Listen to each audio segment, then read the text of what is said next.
Support is provided in part by Conway Shield. Those who answer the call and risk it all for the safety and well-being of others deserve someone willing to give their all in return. Conway Shield is built on the shoulders of 3 service legacies. Customizing the nation's very best firefighting shields has expanded to providing the most effective technology, tools, and training for today's fire and law leaders. Learn more at conwayshield.com. Hi, I'm Patty Murphy, your host on this episode of the Leadership Under Fire Humanizing the Narrative podcast. In this episode, I'm joined by Jeff Facinelli, who is an FDNY Battalion Chief assigned to Battalion 18 in the Bronx. Jeff joined the ranks of the FDNY in 2001 and previously served in Ladder Company 40 in Harlem as a firefighter, Engine Company 67 in Washington Heights as a lieutenant, and Engine Company 23 in Midtown Manhattan as a captain. Jeff is a program manager for the FDNY's Mental Performance Initiative, as well as the FDNY Command Course for Battalion Chiefs. He holds a bachelor's degree in fire science from the University of New Haven. Chief Facinelli, welcome to the podcast. Thank you, Patty. I appreciate you having me. I'm so excited to feature you on the show. Personally, we don't work together directly very often, but we're always in each other's periphery, so I'm excited to sit down and get to know you better. Absolutely. I appreciate the opportunity to do it. Yes, without a doubt. Thank you for all your help with the MPI program as well. Oh, thank you.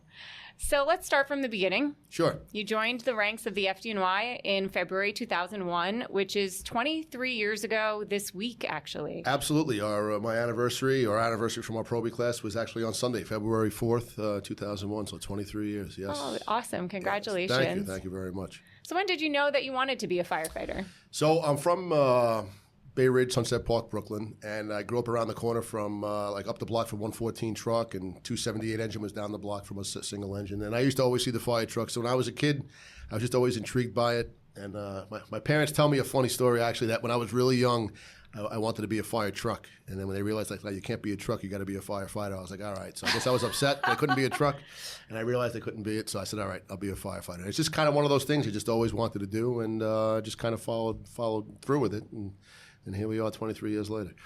So upon completion of probationary firefighter school, you were assigned to Ladder Company 40 in Harlem. Yes. What was your experience like as a Proby, especially as someone who didn't have really a personal connection to the job? I didn't. Right. I have no fire, no family in the fire department or anything. So there was 4 of us that went to the firehouse, 2 to Engine 37, and 2 of us to Ladder 40. I was 23 when I got sworn in, and then I had turned 24 in May, and I went to the firehouse right around 4th of July, I believe, of 2001. So I had not much life experience. I mean, I went to college, obviously, but I was in a firehouse where there was very senior firefighters. Mm-hmm. They were in a transition of the captain. The captain that was there was Captain Jack Rinn, who came on in like 1960, and he spent 40 years on the job, and he was just phasing out as we came in. Just all the bosses were super senior firefighters. Like most of the firefighters that came on in the 70s that when I was there. So they're grown men, 40s and 50-year-old, and here I am, this 24-year-old guy, like trying to figure out what's what. And, I kind of laughed a little bit because they said, oh, here comes an Italian guy. Good, he can cook. And that was like nothing further from the truth because, living in my family, like my grandmother would do the cooking, my mom would do the cooking, and they would kick me out of the kitchen if I went in there. So I didn't know the first thing about cooking.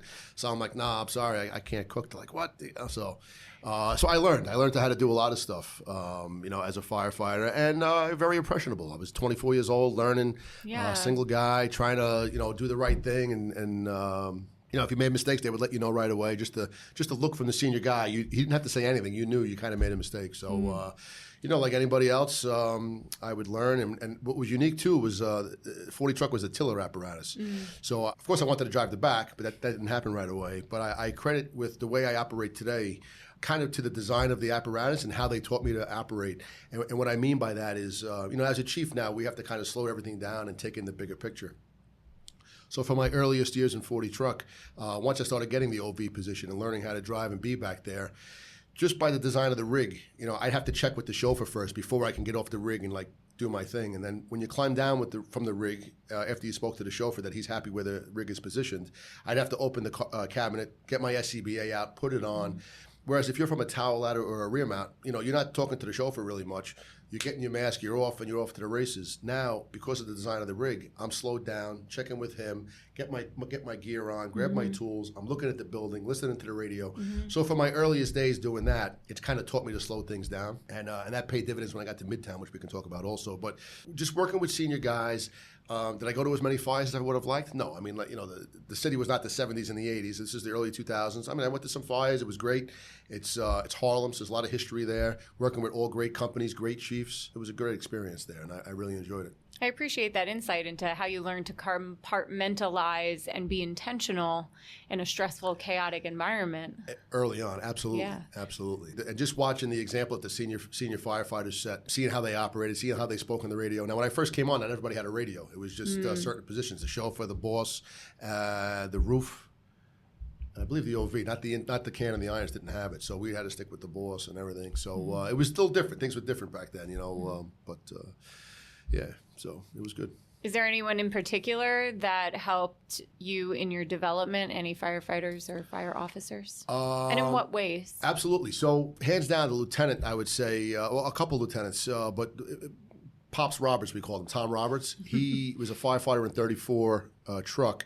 I believe he was either in Proby school or like one class apart from Chief Kilduff in 34 truck. And that's the kind of caliber of this man this guy is. He's unfortunately passed away from esophageal cancer, 9/11 related a few years back. But he was just like super squared away at a fire, and he was great for the young. He was a good, he had a lot of time, but he was great for the younger guys. He would drill with us and show us the stuff, and he was a good bridge for me, to work with the senior guys. So he was great to work with. And then the senior guys in 40 truck, and now Jimmy McNamara, believe it or not, he started out in 37 engine. But he went to 26 truck, and I know you've interviewed him in the past. But, like George Jose, Kevin Kelly, who's legendary. There's all these, like, super senior firefighters who have, came on in the late 70s and been to a bunch of fires. They have a lot of reps under their belt. Yeah. And just, like I said, those are the guys that they just have to just look at you, and like, you're not doing the right thing, or you should be doing this. And they were just great to follow their example. Or if you get off the rig, if you had the roof or the OV, they'd give you like tips. Watch for this, do that, and they kind of just guide you. So it's almost as if you have like your uncle or like your great uncle there saying, "Hey, listen, to take you under your wing," and like they help you out. So I had that experience. So it was great. You mentioned 9/11 a couple times already, and obviously you came onto the job in 2001. Yes.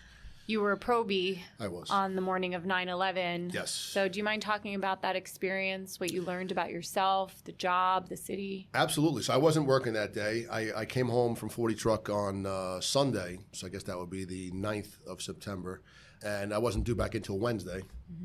But obviously I got the phone call. So, I was still single, living at my parents' house. It was a beautiful day. If you remember, It was like not a cloud in the sky. I was planning to go for a run, and my firehouse called me and like, "Oh, you have to come into work." So, I'm still the new guy. So I'm thinking, I'm like looking for the angle here. Like, I didn't have the TV on or anything. So I had no situational awareness. And I have to come in, like, I'm not due until tomorrow. And they're like, no, are you watching the news? I'm like, no. They said, put the TV on. So I put it on, and I see both built. I'm like, oh, all right. So I live in Rockland County. I shoot down over the GW Bridge. And as I was crossing over to drive to my firehouse, both buildings were burning. They hadn't collapsed yet. And I got to 37 and 40, and we watched the one tower collapse on TV at the firehouse. And, they were regrouping us, and we ended up going over towards engine 58 and ladder 26. We were on a bus, and they brought us over, and we came down the east side. The bus was packed with people, and we had equipment and stuff. I remember I was with Mike Buckheit, who was lieutenant from 37 engine at the time, and he said, all right, stick with me. I said, okay, so I was with him, and I forgot who the other firefighter was. I think it might have been Drew Kane, actually. We were firefighters from the CSU. I'm pretty sure Drew was there, too. And I'm trying to remember. It's so, it's some things I remember like it was yesterday. Other things I'm like, I can't remember. But anyhow, we're on the bus, and we ended up coming around from Battery Park. So we came through, like, the east side, and we came from, below the Trade Center. And I remember getting off the bus and Buckheit saying to me, "Jeff, just stick close to me." And I'm like, all right. And it was just, like, eerily quiet. And there was like a gray mass right where we stopped, and it ended up being a body, which we couldn't. I didn't even see any blood because there was so much of that gray stuff. It just kind of was like this thing. I remember they took a traffic cone and put it right next to it, and we just walked. And I just remember seeing papers burning, and papers like floating rather in the air, coming down, things burning everywhere, and just being eerily quiet. And like, what the heck? It was just almost like you ever walk out in a snowstorm where everything's like real like muffled. That's how it kind of seemed to me, like a surreal type thing. And then we went to work. We were doing the bucket brigade and stuff. And I remember they were saying, "Now you're a Proby. If there's any voids, you can't search them. You got to stay out of the voids." I'm like, "All right." So we were just like, I was handing buckets back and forth, doing that kind of stuff. And but then we were told, they made like announcements on megaphones, like this is hours later. We were there for when Building 7 collapsed. We were over by the high school. They moved us out of the area. We watched that one collapse, but we weren't in any danger. But we saw it come down. That was a 47-story building, I believe. And they made an announcement. They said, all right, the following groups are working tomorrow morning because we still had to provide coverage for the rest of the city. Yeah. Now, I mean, this is way above me. I'm a Proby. I'm still trying to figure out what the heck is what. And I remember we had one guy in our firehouse who used to be a bus driver. And there was a bus sitting somewhere on West Street, I believe. I think we were. And just a bunch of us got in it. And he cleaned the windows off and just drove and dropped people off on the way up the west side. You like commandeered that bus? Yeah, we just took it. Wow. Yeah, it was just sitting there. So he started it up. We cleaned the windows, and because we had to get back uptown. Like, there was nothing was organized. So we just took it uptown. And if you're familiar with, 125th Street, so it's on 12th Avenue, kind of like by the Dinosaur Barbecue, 130-something Street. Oh, yeah. Yeah, so there's the Manhattanville Bus Depot. So I remember clear as day, those of us from 37 to 40, we dropped the bus off, and we just kind of walked down, and they just left the bus there, and like whatever. We had to find our way back uptown somehow. So that's what we did. And we walked back to the firehouse. So did you report back to the site after that, or you continued to just? So what happened was we were doing like 24 on, 24 off. Guys were going down on their days off to go help out and stuff. So I did that a little bit, not too much in the beginning. My captain, we didn't have an assigned captain. We had a covering captain there. We had Tony Montero for a while. Then we had Ronnie Gilliard, who ended up getting the spot. And he was like, just be careful. You're a Proby, because we didn't really have any experience. We just came out, that's like the worst case of all worst cases, right? And, so they're responsible for us. They were kind of watching out. But we did go down. But then in March of 2002, they were doing 30-day details down to the Trade Center. So I volunteered, myself and one of the other guys so we came off probation in February. I don't think they would take you as you were a Proby. So February of 2002, we came off probation. So then we stepped up for the March of 2002 detail, and we went down to the Trade Center for the 30 days. So instead of reporting to work for that month, we went down and worked at the Trade Center in March of 2002, and that was a pretty productive month as far as recoveries go, because. I'll make sure I get this straight now. They used to break it up by the construction company. Like the Tully Road was Tully Construction. The South Tower collapsed first. I believe they concentrated on the North Tower because they had like government stuff in there, from what I understand. So they concentrated on the cleanup on that one. So by the time March came around, and I hope I don't have this backwards, but I'm pretty sure, from what I remember, the South Tower, which is where the Tully Road was the first building to collapse. That's when we got there in March. They were starting to concentrate on that one. So we were finding a lot of stuff because, firefighter remains, tools. I remember finding like a Halligan. I remember finding regulators and turnout coats and stuff. So it was a productive month as far as recoveries go, because we started working on that area where that was the first building to collapse. I'm pretty sure they concentrated on Building 7 in the North Tower, which collapsed second, but I think they had like assets they wanted to recover there quicker, so they kind of worked there first. Like I said, by the time we got there, it was the first tower that collapsed. That's where we were working. Yeah. There was such a unified effort after 9/11, and definitely a sense of patriotism. Absolutely.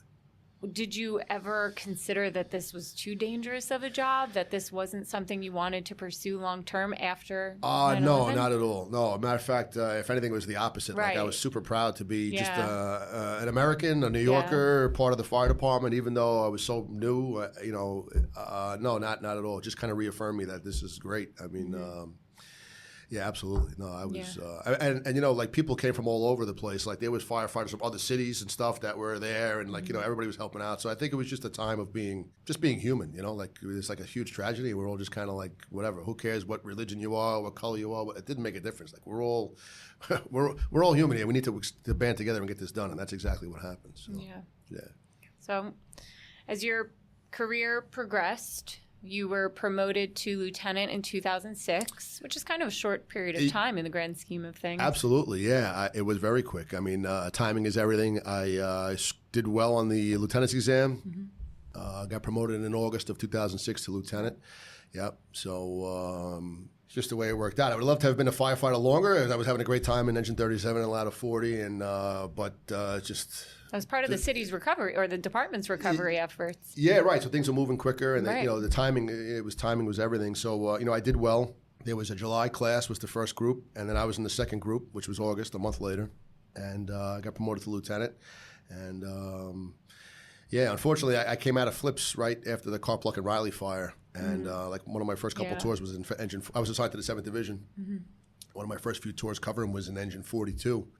You know, when you come out of flips, you know, and anytime you're new into a rank, you want, like, you're full of, like, you want to go out there and train and drill and do all this stuff.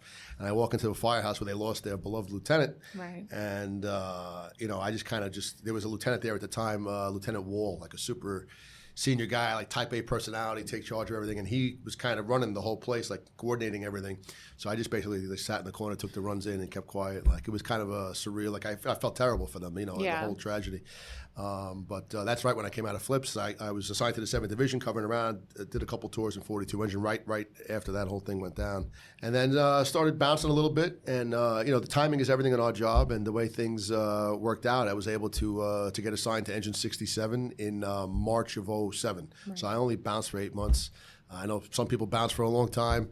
I always see Jimmy Brosey, who's our union president. He always teases me. He goes, "You know what, Facinelli, bouncing's not for everybody." I go, "Yeah, I guess not, Jimmy."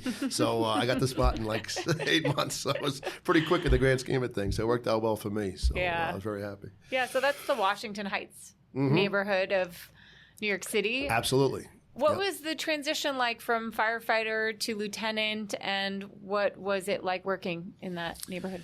So, of course, a big transition. It's a whole shift in your thought process. Now I'm the boss now for that tour, obviously, so I have a lot more responsibility, whereas when you're a firefighter, you're responsible for yourself and your position. Now I have the firefighters that I'm responsible for.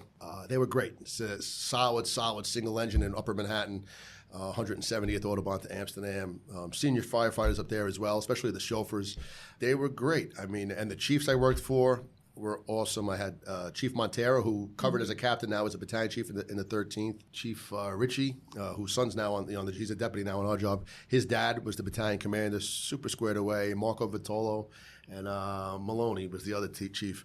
And they were great. They're almost, again, like having like your uncles there. They would like help me out and make sure that I was, everything was going well. You know, when you're a boss in a great company, it's actually, I don't want to say easy, but it's easier because everybody does everything, and you're just there to like talk on the radio and make sure that hearing the orders from the chief and watching.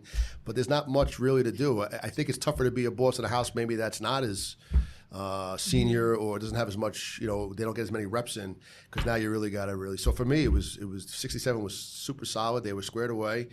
They were very aware that they were a single engine, so they always were like aware of like, hey, listen, we got to leave room for the truck. At a double house it's probably automatic because the truck's right behind you. A single engine is a little different because you're going by yourself. So they were just a super squared away company, and it was great. I spent 4 years there as lieutenant, and then I got promoted to captain. Yeah. So. What is your approach to studying, and why is promoting so important to you? Well, the books keep getting bigger and bigger. There's more to study. I just tried to set up a schedule, and I always looked at studying as a marathon, not a sprint. Okay. So I would pace myself, because you can easily burn out and like say, I'm not doing this. So I would just try to study. And there's actually a group of us who was kind of a small world, right? We would say the FDNY is a small job. So one of the firefighters from Proby School, who I actually sat next to in my squad, we both went to 37 and 40 together. Actually, the two of us went to the truck together. So studying for lieutenant, we were in a study group with another firefighter who's now the captain of 40 truck. We had a study group with a few other people, and we were pretty serious students. We would study. So I do my work on my own. We would work together as a study group. We got promoted to lieutenant. Then it's come time for captain. Same study group again. We're studying, so we're trying to regiment it, and you're each responsible for like a section to make up questions and stuff. So it's kind of the whole idea of like the fear of failure, or the fear of like teamwork in the actual company itself. We're a positional fire department. Like, you have to get the roof, you have to get this. Well, now we're in a study group. It's the same thing. Like, I'm responsible for these chapters. I got to make questions. If I don't do it, I'm not just hurting myself, I'm hurting our group. So there's that level of like commitment and responsibility, which kind of drives you, because you're not responsible just for yourself. So that kind of helped me out a lot too. And it also helps out that the guys I was working with are super sharp. So they were like pointing out stuff. I'm like, man, if I didn't have them to point that out, I would have never picked that up on my own. So, and one of them's a captain now, and one of them's a battalion chief, who happens to be my 23 years later, my mutual partner again. That's amazing. Yeah, it's pretty cool. It's pretty cool. Yeah, I appreciate that insight, because I want to talk about your promotion to captain. So all these promotions are kind of happening quickly in the grand Yes, scheme? yeah. So I was spent 4 years as a lieutenant, 2006. Yeah. Got promoted to captain. That was August of '06. Promoted to captain April of 2011. And again, timing is everything. The day that I got promoted to captain, the captain of 23 Engine got promoted to chief. I was friendly with one of the deputies in the 3rd Division at the time, Jimmy Hodgins. I know him actually from in Brooklyn. When I lived on 54th Street in Sunset Park. He was like 3 doors down from me. So he knew me when I was a kid, like really young.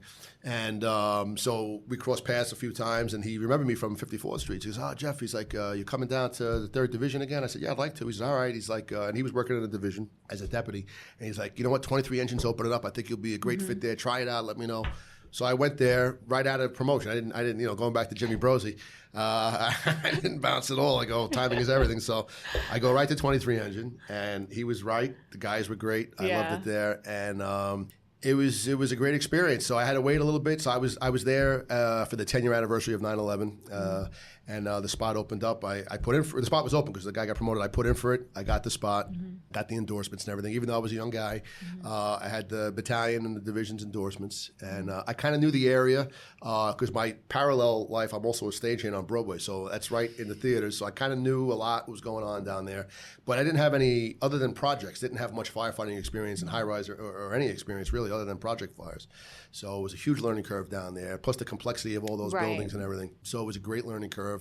I got involved in a bunch of stuff. They invited me to be on the 3rd Division Safety Committee, which they usually take a person from each rank. So I was the captain's person there for a while, which was a great learning opportunity. And then I was also on the Mega High Rise Committee, where they were talking about buildings 800 feet or more. I was in on that as a captain. So I got to learn a lot while I was down there. But talking about like how I started out in a tiller, now I'm captain of a single engine again, which from a boss perspective is nice because you only have half the amount of guys to, it worked out well. But they rotate in Manhattan because of the volume of calls for the Class E's and the J along. So the hotels and the office buildings, you would rotate. We would rotate with 54 engine and 4 truck monthly, so that like you wouldn't get crushed with all these Class E's and J's, which is a single unit response to investigate. So every like 3rd month, it would be our turn to go. Again, thinking about that slowed down approach, right? So I'm a single unit. I'm responding to an automatic alarm at an office building. It's a big building, right? I can't just look up and see smoke. I'm not sure. Maybe something's going on that we're not aware of. So that would slow down my approach. I'd ask the building security guy, let me look at the cameras on those floors, see if I see any smoke in the cameras, any smoke in the elevators. And then I would go to the alarm panel and I would look, and I'd always slow down and look at like the alarm panel has like the LCD display or the paper printout, and I'd want to look where it says fire. It has a number next to it. Usually it's 1, meaning that one device came in, whether it be 1 smoke detector or 1 pull station or 1 heat detector. And I always look to see if there was more than 1 number, because that would mean to me that there's more than 1 device coming in, and I'd put the brakes on, and say, "Oh, what's going on here?" Probably there's a smoke condition, or most times it was like a burnt up belt from a duct detector or something like that. But I would transmit the box, get the help coming, and I'd always scroll through the history and see, like, listen, is it 17th floor? Well, let me see. Maybe the 15th floor, 16th floor came in, the floors below it. This way I wouldn't inadvertently bring my firefighters up above the fire. I want to make sure. So, like I said, when I first started out slowing down with a tiller, like looking at the bigger picture, kind of built upon itself. Now when I'm captain, now I'm dealing with much bigger buildings. I got to put the brakes on again. You can't just take any staircase. You got to make sure you're making, smart decisions about tactically where you're setting up, making sure you're not inadvertently going above the fire, reading the SIDS and knowing there's access stairs. All these kind of things that I didn't have to worry about up in Harlem because these buildings are much bigger and more complex. I think it helped me to slow down in the captain's rank to take things in. So now that I'm a battalion chief, now I'm really have the luxury of slowing down. I have to own the SIDS, digest the SIDS, because people are getting dressed, getting ready to operate. I'm sitting in the car with guys driving me. I have no excuse not to own the SIDS. Honestly, there's nothing in the chief's car that's putting the fire out, right? So I don't want to be the first one there. I want the rigs to get there, set up. I come in behind and get to lay the big picture and stuff. So that's been my whole career trending, just kind of slow things down, right? You want to kind of control the tempo as much as you can of everything. Yeah. Yeah. Well, thank you for breaking down the challenges that you encountered and how you approached them so far in your career. And let's pivot now to Battalion Chief. Yes. So you were promoted to Battalion Chief at the 15-year mark of your career. Yeah, absolutely. I had 15 years in February, and I was promoted to Chief in April of 2016. So actually coming up on 8 years now. That's excellent. Yeah. Yep. So... And you're assigned to the 18th Battalion. Initially, I was assigned to the 7th Division. And I didn't get the spot until December of 2017, assigned to the 18th. Got it. So I was assigned, I was assigned to the, I should take that back. I was assigned administratively to the 13th Battalion, but that's just like, that doesn't mean anything. It's just where like your evaluations go. We have a mailbox basically like for the quartermaster and stuff. It's just an administrative assignment. It's not, doesn't mean you're a chief in the 13th. But I was signed on paper there for administrative reasons. I was there. I bounced for that summer. Now, when I was captain, Chief McCavanagh was the division commander in the 3rd Division. He had since gotten promoted to staff chief, and he was working down in fire prevention. So I got promoted in April of 16. I did the command course, which I believe was 8 weeks back then. I got out in time for the summer. I bounced around for the summer, and then I got a phone call just before Labor Day, August, and it was Chief McCavanagh, and he's like, Jeff, he's like, you did a great job for me as captain when you were in 23 Engine. He's like, how would you like to come down and work for me in fire prevention? And, initially I was like, I live in Rockland County, got to go to Brooklyn. There's this kind of, but you know what? In hindsight, it worked. I said yes, obviously. And it was kind of a great experience for me. I ended up spending 10 months working in Metro Tech, and it's different. I've been in the field the whole time. Now I'm offline, and I kind of like joke a little bit because I talk to some people that say, the toughest hallway they ever had to make in the fire service was like Metro Tech, right? So I'm like, I kind of can see where that's coming from, but it was an overall good experience. I made connections that still pay dividends today with people in fire prevention, both civilian employees and the uniformed people that are down there. Yeah, it's great. I made a lot of relationships. I learned a lot of stuff.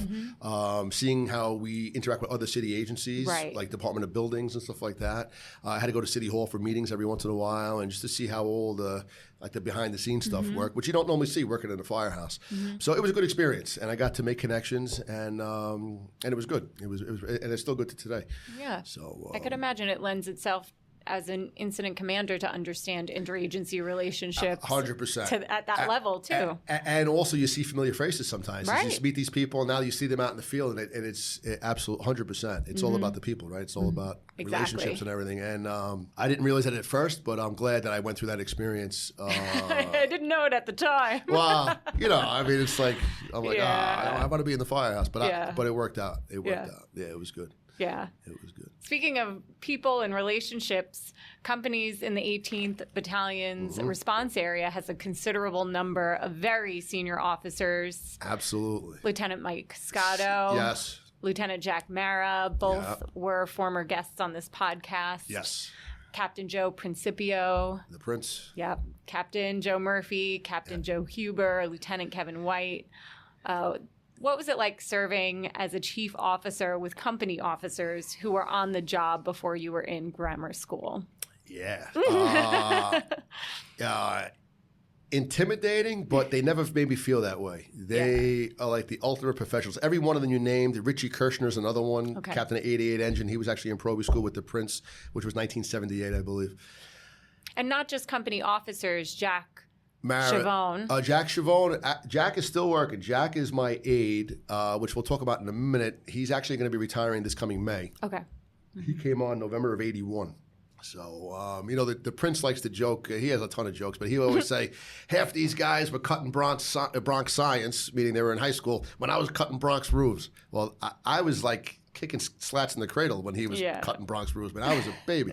So, from my perspective, it was intimidating in the fact that they're so much older than me and they're so much more experienced, but they never once made me feel like inferior to them.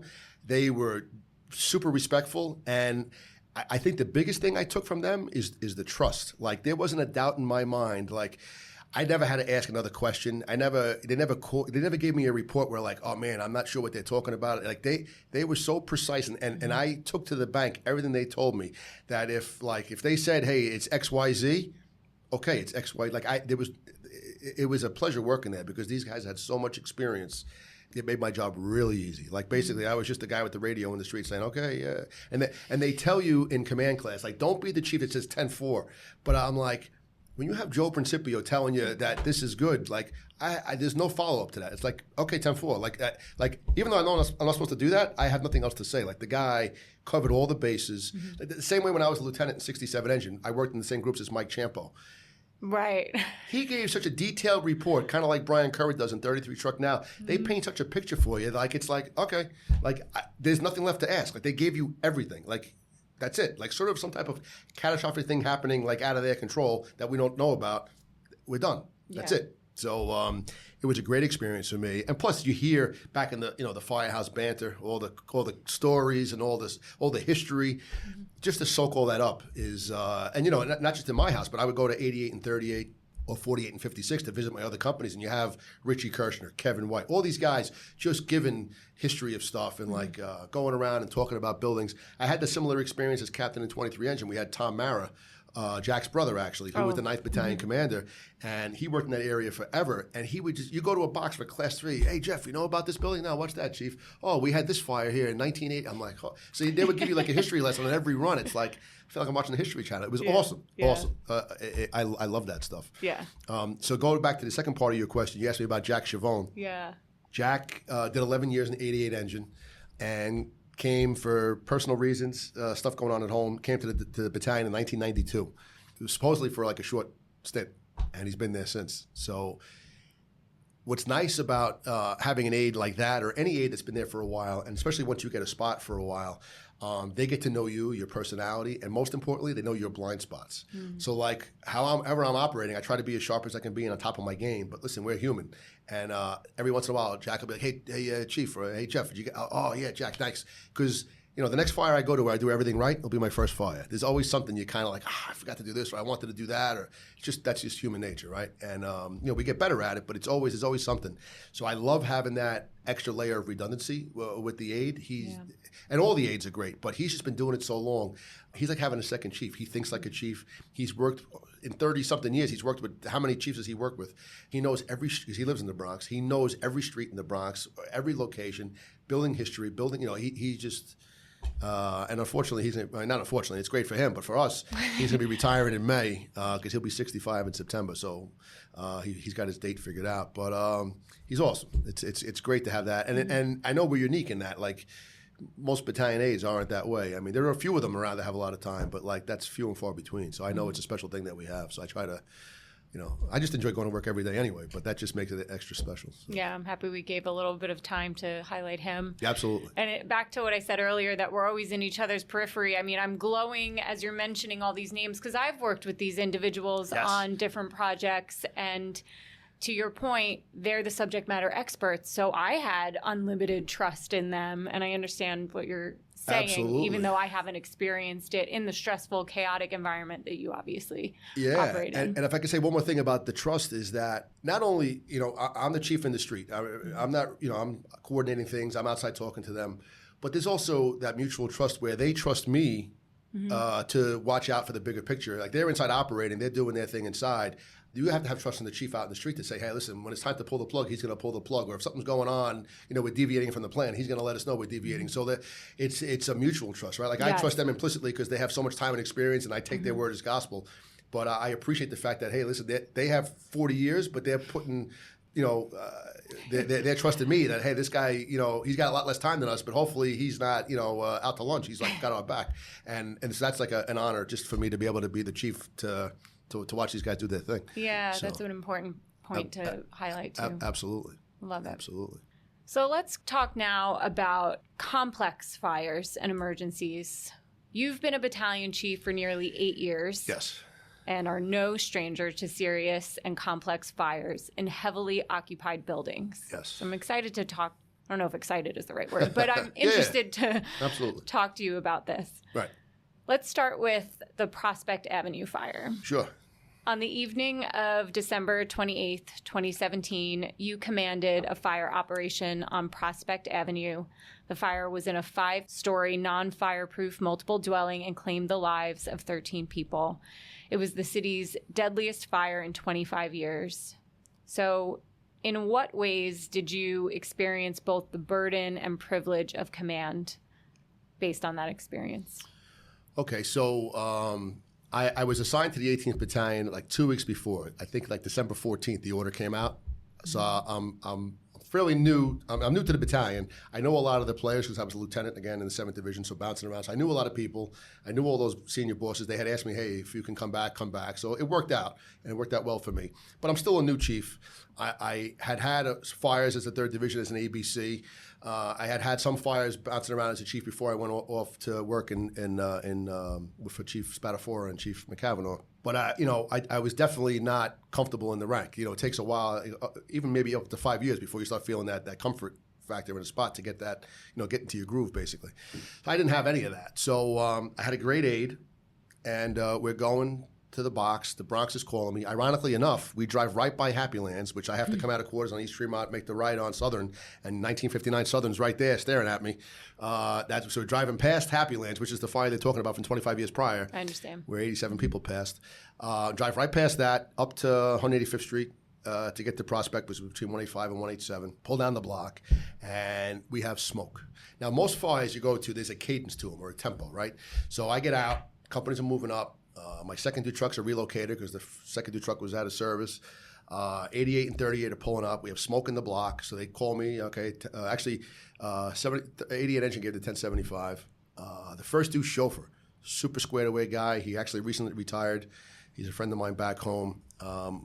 Sharp. He calls me right away. Chief, we have a bad hydrant in front, so we give it 1070, which lets them know we don't have a positive water source. 88 engine being super squared away. Old school, they dropped 2 lines in front of the building. He now solves a problem where he's going to solve his own problem, where he drives to the corner of 187 and Arthur, picks up a hydrant on Arthur Avenue, which is a different main, has a good hydrant, calls me and says, hey, I have water.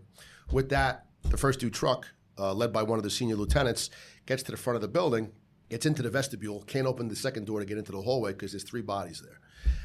So right from the get-go, we have an issue, right? So he calls me, he says, we have 3 1045s. So I have a bad hydrant, I have 3 1045s. It's also like 3 days after Christmas, 6:45 at night, freezing out. It's like single digits, cold out. And I don't see a lick of fire. All I see is smoke everywhere. So I know we have a job, but I don't see any flame. As a matter of fact, they went to a 5th alarm. I never saw a fire, right? So the reports I'm hearing on the radio aren't actually matching what I'm seeing. Like, it's kind of a weird situation to be in because it sounds bad, which it was bad, but I only see smoke because most of the fire was in the shafts, in the rear, and auto exposure in the back. So anyhow, 88 engine calls me and says, hey, Chief, I have good water now. So great. With that, they bring the 3 people that are out to the sidewalk, and I'm by myself, right? My aide is giving reports. I tell him to transmit a second alarm, so he goes to the one rig that's close by. He's asking for more help, tells him we have 3 1045s, has additional alarm transmitted. With that, when they give it 1070, they usually tell the second arriving engine, you're the water resource. So all this, again, the time sequence is a little off because when you're under stress, the time is not exactly, it's all kind of compressed, and it's been a few years. But 46 engines, my second arriving engine, and they report into me. And I remember distinctly seeing these red flashes coming. And I didn't know what it was at first, but I realized afterwards, after my aide, who was super heads up, transmits the second alarm and tells them we have 3 1045s, he's going to all the rigs that are close by. And the red that I see is he's throwing EMS bags, like the tech bag and like the oxygen bags, in my direction because the 3 people are laying like right near me, and 46 engine comes at the same time. And like, Chief, we're your water resource. What do you need? I was like, I have water. I need CFRD. So they went right to work on those 3 people, and 1 out of those 3 ended up surviving. But that was their job. They never fought the fire, those guys. The 46 engine was operating in a CFRD capacity the whole time. And I just remember my aide, like, you know how things kind of play in slow motion sometimes when you're under stress. I just remember seeing these things. I'm like, what is it? And then I realized he was just getting resources of EMS stuff. He knew we were going to need them, and which we did. And they operated. And then it was all from there. To my benefit, though, who was responding in the 7th Division was Jay Jonas. Say no more. Right. I mean, the epitome of a deputy chief. Like, if I had the luxury scenario of saying, all right, listen, Jeff, you're going to have a fire where there's going to be a lot of people in trouble, and you get to pick who you want coming in, he's on my short list, right? A Mike McPartland, a Jay Jonas, a Tom McCavanagh, somebody that's like a super squared away, super experienced deputy that's going to be like, yeah, that's the guy I want, like, over my shoulder saying, we got to do X, Y, and Z. Here's the plan. Here's what we're doing. And that, the fire gods are watching out for me because they gave me Jay Jonas. And I'm like, thank God. So when he came in, there's an exchange of information, right? But there was so much happening that it was kind of like, and he's listening, coming in and everything. But he gets there and he's like, I remember him telling me like very reassuringly, all right, Jeff, you're doing good. We're going to do this. We're going to do that. And he pretty much laid the groundwork for how we were going to sector everything and do everything. But we were both losing track of the 1045s. They were coming in groups. And then it was tough to keep track. So he says, we're going to special call another chief above the next alarm, which I gave the second, he gave the third, fourth, and fifth. He goes, we're going to special call a battalion chief to be the victim tracking chief. So I'm like, okay, chief, whatever. I'm trying to still figure out everything. And, he let me run it, but he was looking at the bigger picture stuff. So I still ran the tactics of everything. And to his credit, even though I was a newer chief, he let me do, what I had to do. And I remember one specific instance where 75 engine came, and who's my mutual partner now, who we were Probys together, it was him, Captain Coppola, Chris Coppola, now Chief Coppola. He comes in, and I bet he saw my face kind of like I had so much going on. And when you're in the middle of doing something crazy like that, when you see a familiar face, it's like a reassuring thing. And I'm like, oh, great, Chris, do me a favor. I need a line here. All right, no problem, Jeff, I got it. Like, it was just like, thank God. Like, it just was kind of like clockwork. And again, not that I did anything spectacular there, but the companies were just awesome. And they got a lot of people down. Unfortunately, we lost 12 at the fire, and the 13th person died the next day, but not for lack of effort. They were just phenomenal. I mean, you ask them to do something, you ask a firefighter to do this for you, they'll run through a brick wall for you. It's unbelievable to watch. And I just had a ton of help from the whole command staff. We had resource unit leader, the sector chiefs, everybody was just that victim tracking chief from the 1-5, Tommy Graber. Everybody did a phenomenal job, and there's no way you can do it. Like when something's so complex like that, the answer really is to become more simplistic and to get things off your plate and structure it where you can't handle all that stuff. And Jonas was keenly aware of that. He's like, we can't handle all these 1045s like this. We need to get another chief here to manage that for us, and we need to do this, and we need to do that, and we ended up putting a chief on every floor, and so he showed me the way to really to structure it and to realize how we run this thing. But I didn't know what happened to me. I was I didn't know what to make heads or tails of this whole thing. It took a while for me to unpack it. So I went home that weekend, and I'm married with 4 kids and everything. And let's just say we had a conversation, my wife and I, and it didn't go that well. It was a benign thing, and she ends up crying. The kids end up crying. She leaves, and I'm like, what is wrong with me? I didn't understand what the heck was wrong with me. Because it never happened before. But in my mind, I'm like, how did 13 people die on my watch? This is not how this is supposed to go. So what's the answer, right? What do I have to do? I know I have to get back to the firehouse. So sure enough, my next 24 is New Year's Day night. So it's the first night and the second day of 2018. Mm-hmm. Who's driving me? Jack Chavone, right? So all right. So he knows now that I just went through this whole thing, and he's like, how you doing? And Jack's a lot older than me, and he's kind of like being almost like a older brother type role. Like, you did good. Everybody's good. Things happen out of our control sometimes. Like, yeah, you're right, Jack. So sure enough, about 4:45 in the morning, we get a phone alarm, commercial phone alarm for a fire, and Jack being familiar with the buildings. And again, the other point is that we're most of the companies that responded to Prospect are a lot of the same companies that are responding to this next job I'm going to have my next 24 in. And a lot of us are coming off a 20 or 72-hour off. So it's a lot of the same firefighters, not only the same companies, but a lot of the same bosses, a lot of the same firefighters coming. So Jack says to me, hey, Chief, that's that building that's it's changed. The occupancy's a lot. It's not the best of buildings. I said, all right, Jack, thanks. So sure enough, we go. 90 engine, 41 truck at first due. We get there first due, and it's a furniture store, which is closed. Now it's 4:45 in the morning. And from the 2 side of the building to the 4 side, as far as you can see, it's orange behind all the roll downs. And I'm like, oh my God. And knowing what I know now about human performance, I know I was definitely right side of the curve, right? Mm-hmm. Because as much as we like to think in our minds that everything is siloed, what happens at home stays at home, what happens at work stays at work, no way, man. Everything bleeds over. So I'm coming off my next 24 of losing 13 people and going through that event, I'm starting right at center for sure. So I wasn't wearing any biometric devices at the time. Now I do. I wish I had my data back then. I don't. But I can surmise that I was definitely right at center, just starting off, right? So here we go. Fires off to the races. It's 4 floors above it's a 5-story building. There's 4 floors of occupied apartments above the furniture store. It's like 0 degrees out. It's freezing out. even colder than the night we had Prospect. And we have people trapped. 41 truck does an amazing job of getting the bucket between the high tension lines and the building, gets a family out from the top floor. Every company, as a matter of fact, Joe Principio, who was working at 58 truck, he said very few fires does he leave somebody at the door of the apartment to do a search. That's just the way he operates. There's only like 2 fires he's done it. One of them being this fire where he said it was like real bad. Billy Bonacera, the 2-0, he was my all hands chief. Aces, like everybody that was there was like, they were tremendous. We had some minor injuries, not one fatality. So it was just a testament to how everybody operated there. You know, you think 4:45 in the morning, everybody's pretty much sleeping. If you would have asked me as a betting person, where are you going to have 13 fatalities, I would have put my money on the furniture store at 5 o'clock in the morning that's ripping with people above, not the 6:45 at night, like, you know, right off Arthur Avenue with people walking everywhere. So anyhow, because of that 7th alarm, which this was the 7th alarm now that I had, Chief Leonard and Commissioner Nigro responded to both fires. And not so much Chief Leonard, but Commissioner Nigro just kind of looks at me like almost with like this you again type look, and I'm like, oh God, I don't know, it's me again. So he just kind of like smirked a little bit and walked away. I'm like, I don't know what to tell you. So anyhow, because of that fire, like I guess because of the legal nature of Prospect, legal said we can't do any kind of formal after action review. Okay, no problem. But for Commonwealth, which was a 7th alarm, we did have one. So that fire was January. I believe around February, we all met at the Bronx Borough and had the after-action review for the 7th alarm Commonwealth. And that's where I met Jason Bresler. Okay. He was actually present. And after the after-action review was over, he pulled me aside and said, "Hey, Chief, I'm Jay Bresler." I said, "Oh, Jay, nice to meet you. I've heard a lot about you." You know, again, because he was a firefighter initially in 58 truck, so I knew, you know, his military background. I kind of knew of him. I just had never met him. And he said, I would like to offer you an opportunity this coming spring. Now, we're in February, like either March or April, we're doing a week away in Rockland County. It's called the MPI program, Mental Performance Initiative. And I hadn't really heard much about it. And he goes, "Would you be interested in coming?"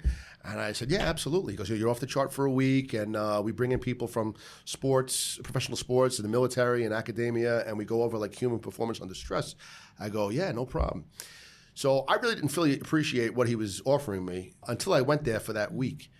And when the people speak for the week, and I'm hearing stuff they're talking about of being like operating under pressure and what happens to you as a human, auditory exclusion, the tunnel vision, the time compression, memory gaps, is so like the negative consequences of what happens to your body under stress, like the anger almost. Like, there is like a mental health backdrop to this whole thing. Now I understand what I was feeling that weekend between Prospect and the 7th alarm of like, you know, having a little argument with my wife and like, what is wrong with me? Like, and I was questioning myself, like, what the heck? Like, I experienced everything they're talking about. I experienced, not knowing it, at Prospect. And I come to find out it's totally normal. And I felt so much better after going, thinking to myself, all right, that's normal. That's like a normal reaction to stress. So from there forward, and Chief Ginty at the time, who was getting ready to get promoted to deputy, I believe, and, you know, he knew he had a couple years left and he was going to make his move to retire. He had approached me, and I knew him from my 40 truck days because we used to run him with the 12th Battalion. And he said, "Listen, Jeff, you know, you're going to be around the job for a while. You know, you're a battalion chief now. Would you ever consider maybe following me for a little bit and then taking over as the project manager for MPI?" And I said, "Yeah." And he had Brian Shovelin also, who was now a deputy at the time. He was a battalion chief in the 12th Battalion. So we kind of co-run it. And like Brian does the behind-the-scenes stuff, like with the grants and dealing with the vendors and stuff. And I do more of the hands-on part with the teaching and like running the program and, you know, the tactical one-day program, which Captain Longo and Will Hickey run, Lieutenant Hickey, and then the day-to-day stuff with the week-long program. I handle all that. So it's a great team effort, and I just been further along, and I've been honored to help out, and I've benefited from it tremendously. It's been not only like in my professional life, but in my personal life. Right. You know, it's human stuff. So it's great being a dad. It's great being a husband. It's great being a chief or a member of the department. It just helps you in so many different facets because it's all about human stuff. When you first attended the MPI program, did you have any idea what the future had in store for you? Zero. Right. None. I just thought it was going to be a week away, almost like just. I didn't know what it was going to be. Honestly, I didn't know. I wasn't really sure what to. It was nothing that I imagined. Knowing now, right? Seeing where you are now, no way. And how involved you are. No way. My crystal ball was not that. No way. Yeah, it's great. I mean, I'm super happy where it's taken me, and it's been great. Yeah, and your contribution as a program manager is invaluable. taking that on? Yeah, I just try to organize what I can and kind of, we have a lot of help from people back at headquarters, like Jeff Garofalo. I can't speak highly enough about him. That great. guy is a consummate gentleman. He's always behind us, and he helps us out. And, For he has those his who whole don't staff. know, he basically runs all the grants for the department. Unbelievable. Barry Greenspan, Yes. all these people that nobody knows. They're unsung heroes. Absolutely. They absolutely are. They They're are. civilians behind the scenes, Yes. but they are absolutely supporting the front line. And there's Marissa, I can't think of her, Gomez, I believe. you're right. Signed. She worked. There's a whole team of them that, if I was in Metro, Garofalo I know in person, I would recognize him. But like if I'm at Metro Tech one day, for a company medical, I could walk right past them and I have no idea who they are because it's basically email and phone calls. I have no idea what they look like. But I would hug them if I saw them because they do so much work for us behind the scenes. They do a great job, and we can't do it without them, honestly. So.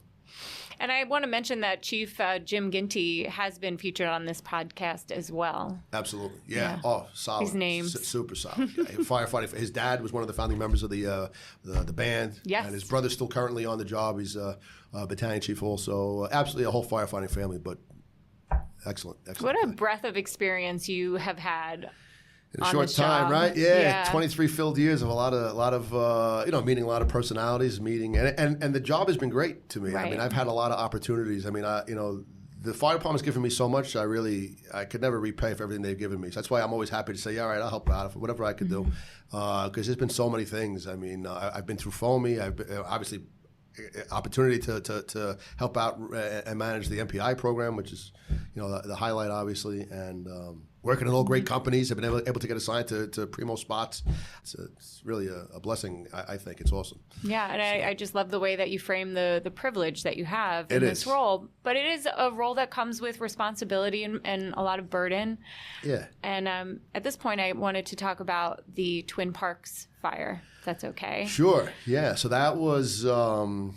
Like I said, I got promoted in April of 16. I got promoted to Battalion Chief, and the way civil service works, you only need like 1 day in rank to take the next test.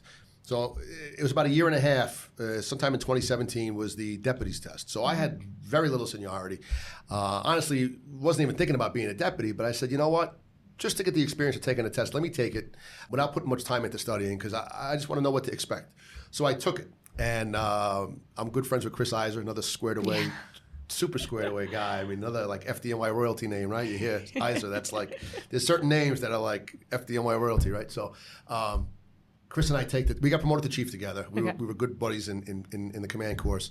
And so we both take the test, and we both passed by like 1 point, and he and I are together on the end of the list. So I'm like, wow, we made it. We had no seniority, but we made the end of the list. Not nearly promotable. We're like at the end.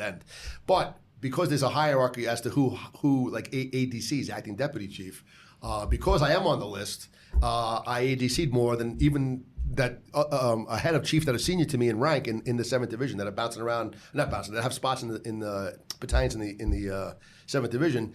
But because I'm on the list, I ADC ahead of them because they take from the list usually, in your groups, there's a hierarchy of who they take. So because of that, I'm ADCing a lot, which was fine. It was a good experience. I didn't mind it. But fast forward to January 9th, 2022. It's a Sunday. And the way my career goes, for some reason, I catch some of my best work on Sunday days. You think it's a nice quiet day in the firehouse, you have a nice meal, and boom, it's like out like a million windows. But anyhow, so here we are. It's Sunday morning, and the firehouse where the 7th Division is one of the houses in my battalion. So I enjoy going to ADC for the experience, but also I get to hang out and spend more time, other than a quick visit, a cup of coffee, like quick drill with Engine 48 and Ladder 56. That's an engine in a battalion in my battalion. So I'm there with them, so it's great. So I get to build the relationships more so than I normally would because they're a little further away, so I don't see them on boxes all the time. So I like going there just to get the pulse of what's going on and just the whole like back and forth. So I'm there, and I had ADC'd a bunch of times before.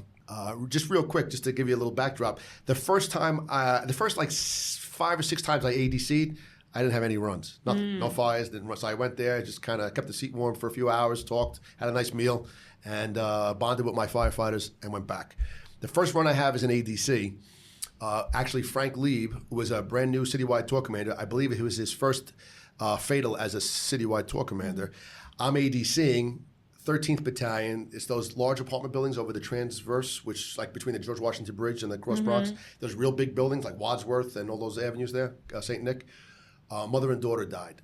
And the 13th Battalion had the fire. I'm the ADC coming in. So my first run as an ADC is a double fatal. I'm like, you got to be kidding me. I got to do the whole fatal fire package, all this stuff. Not like I'm hoping for like a one-room job that like when I get there, it's out. Like it's like a bunt, right? Like the guys have it. No, I get the double fatal out of the gate. All right, so I get that all out of the way. The next time I ADC, I get the one-room job. I should have had it for the first one. I get there to the 2-0. It's like, oh, we're done. We're out of here. I'm like, all right, great. I go back. Fast forward a few more times. I have a few small fires, nothing really of consequence until January 9th. So I'm working. The firehouse is on Webster Avenue, 187, very close to where Twin Parks is. So we're listening on the radio. We hear, comes in as like an unconscious, I believe. They came in as a fire. They reported an unconscious person. So we're kind of like perking up our ears. We always have the scanner on. We're listening.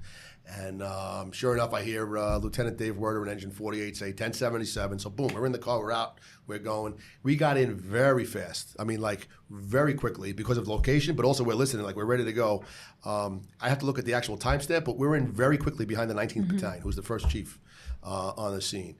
And I kind of said earlier when we first started, like I never want to see anything bad happen to anybody, but if something bad has to happen, I just hope I'm working so I can kind of be there to help out. And in a strange way, and I've actually people ask me like, oh, you went through Prospect. That must have been a terrible experience. And I'm like, nah, you know what? I'm kind of happy I went through it because I learned a lot especially from Chief Jonas. Like I had so many mental slides that I didn't realize I had right away until I started unpacking the whole fire and realizing what I experienced. But I kind of had that in my back pocket walking up to this thing. Now, it's two totally different buildings. Twin Parks is a 19-story building, much bigger dimensions, many more people, a larger life hazard as opposed to Prospect, which is only a 5-story, smaller building, but a life hazard nonetheless. And when I walked up to that command post, again, this is another fire where I ended up going to a 5th alarm. I never saw fire. I saw a lot of smoke, but all the fire was in the rear. I never actually saw flames. And again, what I'm hearing on the radio is not matching what I'm seeing. So I had a lot of similarities, a lot of parallels I could draw. So, you have that self-talk. So I was talking to myself walking up. I'm like, all right, you got this. I know what I have to do. It's going to be complex, but I got to make it simple. And whose voice did I have in my head? Chief Jonas. I had Jonas's head in my voice. All right, Jeff, you're going to call this. You're going to special call a chief of victim tracking because they're coming fast and furious. There's people everywhere. So I had that. So, the first 2 chief was there, and there was a lot going on. So I said, all right, John, I got it. So like now, I just ended up kind of running stuff, and it was off to the races. And again, I was kind of managing everything the best I could. I tried sectoring it. I had a lot of help. I had the victim tracking chief. Guess who it was? You want to guess who it was? The 13th Battalion was coming. My buddy Chris Capola, the guy I was Proby with, the guy who was 75 engine, who I had at Prospect, who was my ace in the hole. Here comes Chris. Hey, Jeff, 13th Battalion, victim tracking. I'm like, Jeff, I said, Chris, I'm losing track. I said, you got to help me with the 1045s. So he kind of liaisoned with EMS, and he took that off my plate. Because we want to have like accurate numbers when we're doing the reports of how many people were reporting as 1045s. But it was, at one point, we had 32 people in cardiac arrest. Right. So like it's a daunting task for anybody to keep track, and you're not doing it by yourself. So I had a whole command staff. George Campbell, battalion chief in the 2-6, he was my resource unit leader. Phenomenal. The guy was phenomenal. Like I was in front of the board. He had everything set up. We were sectoring things where we were putting chiefs, companies, and everything. Tremendous. We got to a certain point where George said to me, because I realized like things were going on, and he says to me, Jeff, I just transmitted the 3rd. I go, okay, great. And like normally when you're the resource unit leader, you ask the command staff, what do you need? You have this in reserve. You want me to special call or anything? He realized it, and I was trying to, you have people coming up to you. There's so much going on.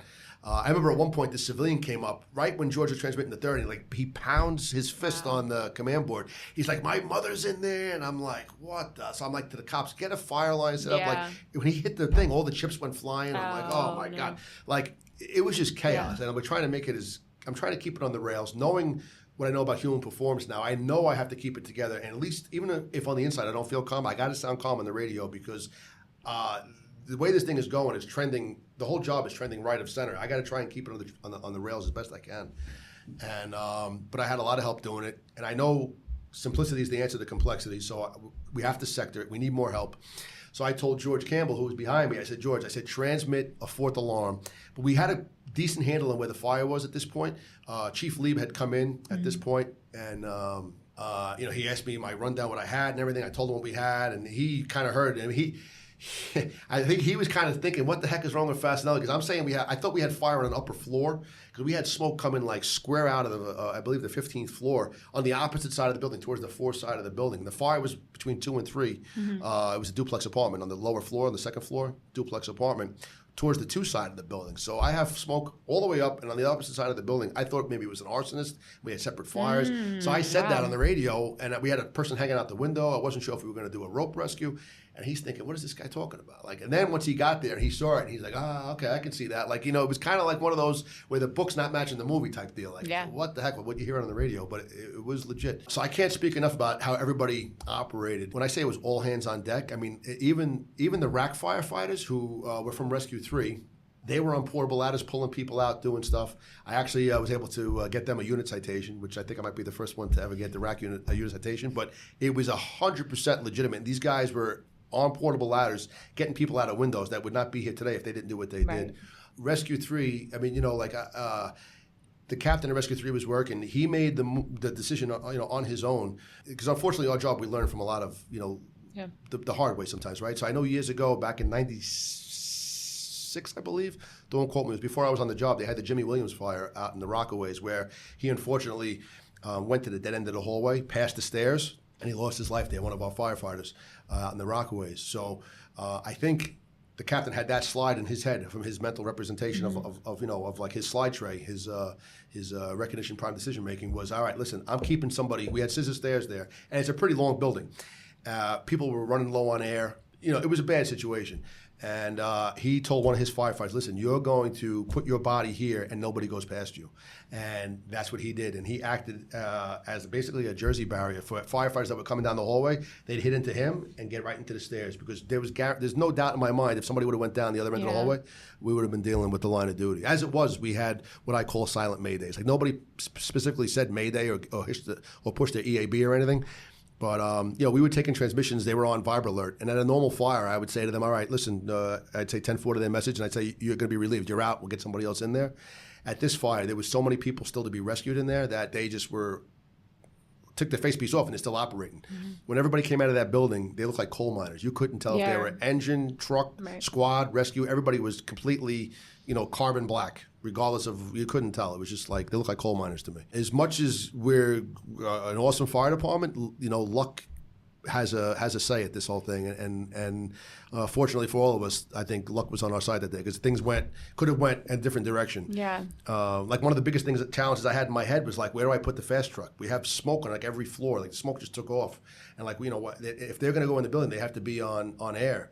But like, it's a second or third floor fire, so I was okay with putting them in the lobby. But I have smoke on 15 where it's like charged. Like, if I have a firefighter unconscious up there, what do I do? Like, where do I keep these people on air? I mean, it was just so many things that could have went wrong, and luckily they didn't. Yeah. Unfortunately, we lost 17 civilians, which is a tragedy. But there's 15 people alive today because of the direct actions of the EMS and fire fighters on the scene doing their job. Yeah, that's a perfect way to summarize it, I think, because, of course, the headline is 17 people lost their lives. But when you look at it from a human factors perspective, absolutely, and as a firefight, there are successes. Huge success. I mean, you can't take away from the tragedy, but you got to look at, let's face it, I was a lieutenant and a captain in an engine company. So I've been on my fair share of EMS runs, CFRD runs, right? And not for a lack of trying, everybody does a great job. But I only have gotten a few resuscitations. Most times you're doing CPR. Unfortunately, you get them, they get transferred to the hospital. But a lot of times, unfortunately, so to have 15 people that are in cardiac arrest still alive today from that fire, and not from anything I did. I was just the guy with the radio at the command post trying to organize everything. Incredible. Really. Okay, so before we wrap up, I want to pivot away from the fire department for a few minutes. You already mentioned that you're married and you have 4 children. Yes. So you're married to a physician. Yes. And you have 4 active older boys. Absolutely. You continue to work on the side as a union stagehand on Broadway, which I love. Yes. So any insight into how you balance all of these obligations? You'll get a different answer from my wife. I think I balance it. She might not necessarily agree, but our oldest is in college, so we're paying for that. The other 3 are in Catholic school, so we're paying for that. So I really, while the FDNY pay is awesome, it's like the old thing. No matter how much you make, you always need more, right? My kids are very active in sports. Is that true? It's complex. Just simplify. I have to simplify it. Yeah. You're right about that. Yeah. That ship has sailed for me, though, because they're involved in so much. 2 of them are driving. I got a text the other day from my one son. Not good morning. How are you? What's going on? It says, I need gas in my car. Like what? So, when you have kids, it's like, that's it. It never ends. So, we're paying for all that stuff. So, as far as balancing, I can't say no too often to side work because I always have to do, always something. You got to pay AAU basketball. There's always something coming up. But we try to, when I'm off, I'm off. When we have like family time, like if I'm off on a Sunday from either job, we kind of stick together. We have a puppy now, so we do stuff with the kids. One guy's in college, so he's away at college, but the other 3 are home. So, it makes you, I think, value your family time even more because, it's kind of, time is fleeting, right? I mean, the kids are getting bigger. They want to do their own thing now. So, how many more years do we have where they want to go on vacation with us still and do everything? So we try to maximize that. And, my wife is on board with that as well. She values our family time. So we try to have family dinners together. Like on Sundays, if we're all off, we'll eat together. And during the week, it's tough. Who's got sports schedules, who's got practices. I'm working, she's working. We try to make it work, but it's tough. It's tough. It's not... I try to balance it the best I can, but I'll be honest with you that a lot of times it's out of balance. Yeah.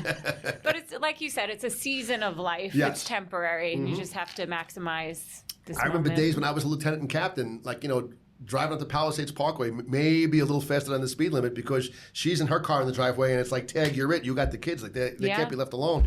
So I would be waiting, flying up the Parkway to get home. Now it's like that doesn't, it's not the case. Matter of fact, I hated working. When my kids were younger, we had 4 of them. I hated working the up and down. So we worked the day into the night because I come home the next day and I'm tired, you're running around or whatever. And they're like, oh, Dad, what are we doing today? And I'm like, nah, now I could care less. Do you prioritize sleep now? Yeah, now You're making up for it? Absolutely. Now I don't mind the up and downs. It's like home to an empty house. It's like, great, whatever. I can hang out, take a nap, whatever. It's great. Everybody's at work and school. Yeah, everything is temporary. It is. And you got to just appreciate, that's why earlier I said I wish I spent more time as a firefighter, and I do. And I wish I spent more time in each rank because you get to appreciate it, and then you appreciate it even more once you're out of that rank. Oh, you know what? I missed this, or I missed that, or I missed these guys. But there's so many great places to work on this job that it's an honor and a privilege to see each different rank for what the rank is, and to get to experience different parts of the city. Mm-hmm. And I learn from them, and hopefully I pass on some stuff that they can learn from me, maybe. So it's great to see different parts of the city. Oh my gosh, I know that the listeners are going to get a lot of valuable insights from this conversation. Yeah. Thanks. I just want to end by talking about leadership under fire. Yes. Because in addition to serving as a core member of the FDNY's Mental Performance Initiative team, you serve as an advisor with LUF, helping leaders in other departments around the country to build and implement operationally focused human performance programs. So in what ways do you think MPI reinforces the principles and concepts that seasoned leaders have long demonstrated? And in what ways do you think MPI is unique in preparing leaders to perform under pressure at complex fires and emergencies, and then make the most sense of performance and outcomes? That's a long question. There's a lot there. Yeah, you might have to break it down step by step. First and foremost, it's a privilege for me to be able to do all this stuff, right? So I know Jason is, when I work with him with LUF, we get to go to these different departments, and I know that we're very fortunate in the FDNY with everything that we have, resources and everything. Yeah, so we're talking to some departments where they don't have a fraction of what we have. So I got to be measured in how I don't want to beat my chest and say, oh, well, we do it. This is the way to. No, I don't do that. I feel like I show them how we do it, and I think one of the biggest things is, especially coming from the older generations, like the people that came on in the 60s and 70s, the guys that came out of World War II and Vietnam. All this leadership stuff and all this mental performance stuff, they did it. They just didn't have terms for it, right? Like that, what they did, the tactical pauses they talk about, and the breathing and all this stuff. That was normal to them. They didn't have any language around it. So I think the biggest thing is getting the language around it, so it's we understand what it is. And maybe we were getting away from doing some of the stuff they did, but I think they were getting back to it. in the tactical drills that they do at the Rock and stuff. We've run those, and people give rave reviews. Even people with time on the job in different ranks, lieutenants, captains, firefighters with 25, 30 years on, like, oh, this is some of the best stuff we've done, because it's human stuff. And I think one of the biggest messages that I like to let everybody know when I work with these other people is that it's all normal. It's all human, normal stuff. Like I was kind of beating myself up, and I know other people do too when you go through, and thank God I've never had, a line of duty, but like I've had plenty of civilians loss of life at fires, and you take it personally, and now it's like, no, you know what? That's normal. You're supposed to feel this stuff. You're supposed to be able to, you don't want to. Even being aware of the things that can happen to you, like auditory exclusion, tunnel vision, the spatial orientation's off. We've all gone to fires where, like, you go back into a room, it's like, this is where I was. It doesn't match the picture you had in your head. But knowing that, and then working with other departments and working with my firefighters and my battalion and other people I come across on the job, explaining to them that, like, listen, this is totally normal. This is what you should watch out for, especially being a chief. Like, I'm giving a transmission and the guy stops answering me. Well, you know what? He's not doing that on purpose. It's probably because it's auditory exclusion. I'm looking at the bigger picture now, like how I ask my questions. If I'm peppering a guy with questions, if he was like teetering on the right side of the curve, well, guess what? I just pushed him over on the right side of the curve. Maybe if I use his first name in the transmission, Battalion 18 Patty. Hey, listen, Patty, just by doing that interaction, maybe that I humanize that narrative. That might bring you back on the curve, and maybe you don't go right or center so much. So I try to bring that to when I bring to the other, like with the leadership under fire stuff, that, like I said, it's totally normal. We're all human. There's things you can do. Are we going to as many fires and stuff as they did back in the 70s and 60s and 80s and everything? No, we're not. But you can go to as many fires as you want in your head if you do visualization, right? And if you talk about it, the exchange of information at change of tours, hey, you had a fire last night. What'd you do? How'd you do this? How'd you do that? Or vice versa, they ask you. You're building those mental models in your head, right? That recognition prime decision making. So then when you're really in that situation, boom, you got something to fall back on. So I like to use my experiences that I'm still gathering now. I'm a work in progress, obviously. We all are. I try to pass that along when I do the Luff stuff, just to show them, hey, listen, this is what works for me. Like, I know when I'm being, Jason likes to say the pressure exceeds the privilege. For me personally, I feel like I get a dry mouth. I know without even looking at my biometric device that my heart rate's elevated from emotion. So I know that's my telltale sign. So that's why my go-to is I keep a bottle of water in the Chief's car. So as I'm responding, like when I go to put my gear in for change of tours, I put everything the same way. I have a water bottle there. It helps me stay hydrated, and it takes care of my dry mouth. And when you drink water, what do? Breathe. Absolutely. So that settles me down. 5 beats, 10 beats per minute. I don't know the number, but whatever it is, maybe it's enough to keep me from going right to center, or more so than I normally would if I didn't do that. So it's very individualized, and I just kind of I think Jimmy Ginty said it best, and I kind of use this in my frame of reference when I talk to people about MPI and also other departments when we do work. It's basically like I can't think of the word. When you salad go to salad bar. Thank you very much. It's the salad bar. You might not like cucumbers, you might like olives, so don't take those, but take the tomatoes and take the lettuce and use Russian dressing. Whatever works for you, take it. We're going to present everything to you, and it's very individualized. Whatever seems to work, try them all. If this works for you, go with it. If it doesn't, no problem, don't do it. But I think that's a great way to look at all this stuff, because we're all individuals. We all operate differently. We'll have a different way, a different style. We're a collection of all of our experiences. And again, I've already changed stuff. Like, things I do now, if I could just step back for a second. Going back to, evolving. So I've been a chief for almost 8 years. I think it takes like a good close to 5 years till you start feeling comfortable in that rank. I know all the players in my area, which is key. And we have a lot of technology in the fire department. We're super lucky that we have so much resources, right? So by the book, our SOP in the FDNY is like, you get to a job, first do BC, your aide is supposed to stay, or your battalion firefighter is supposed to stay in the vehicle and monitor EFAS, which is electronic fireground accountability, until the fast truck arrives, which in my area is not usually too long because I'm like in the center of the Bronx. People are coming from all different directions. But nonetheless, he's supposed to be there and until the fast truck relieves him, the one member, and he monitors it.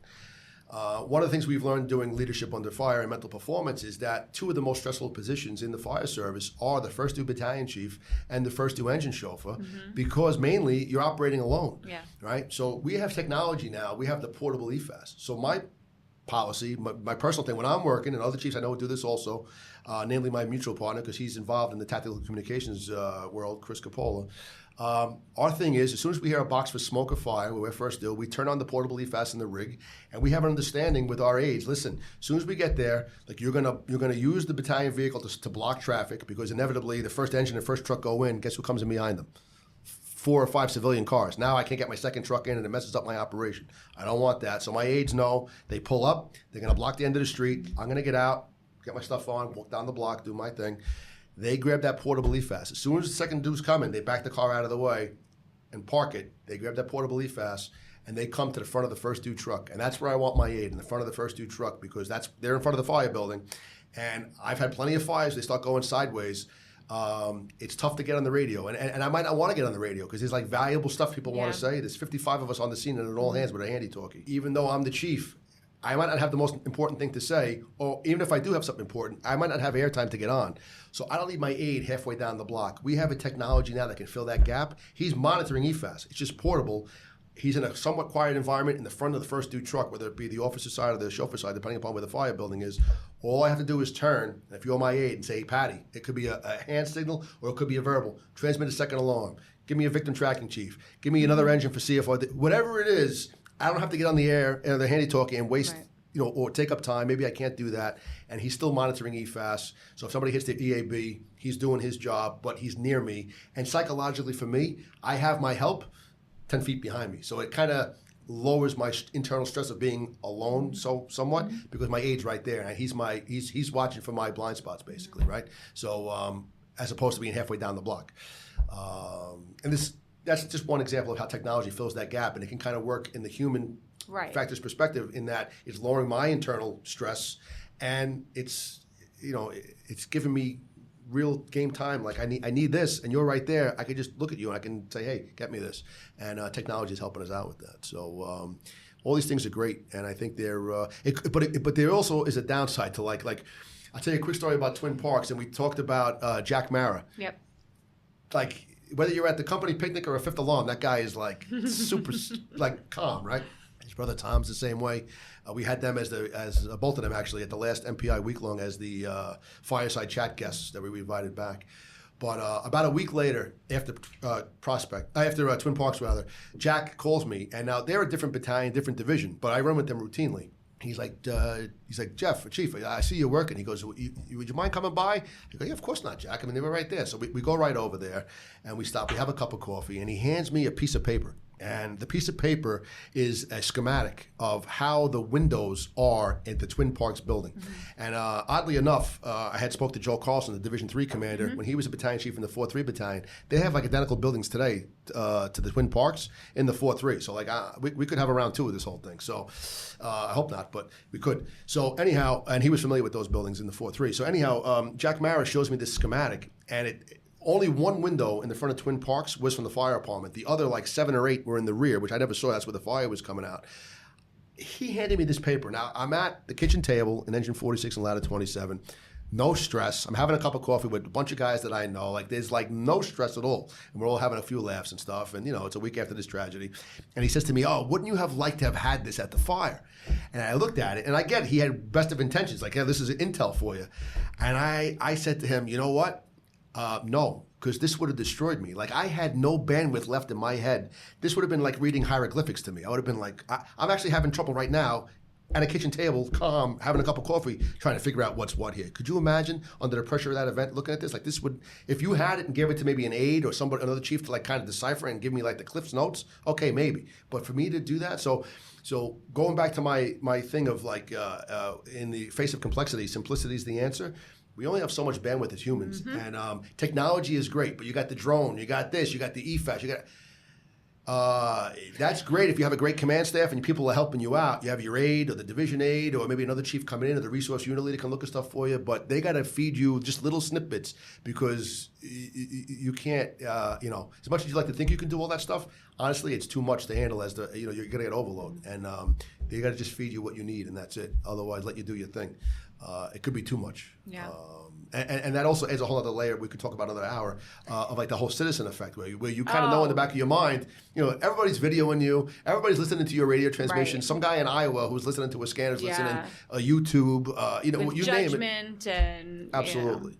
So that weighs on not only me, everybody. I mean, you're playing on prime time these days. Right. You might as well be on the NFL or something. Because it's everybody's watching and everybody the watches. Optics matter more sometimes than absolutely the information. And we are the premier fire department in the world, so everybody's looking to us for everything. So which is great. I love that fact, but it's also an added stress. And as long as I'm doing great, show my highlight reel. But if I'm not having my best day, that's maybe not post that on YouTube. You bring up so many good points, and I think you're right. We're gonna have to bring you back on for another episode. No problem. But this is enough to digest Absolutely. For one sitting. So thank you so much for taking pleasure. the time to do this. I'm so happy we were able to connect and have this conversation. Thank you for the opportunity, Patty. Appreciate it. Thank you.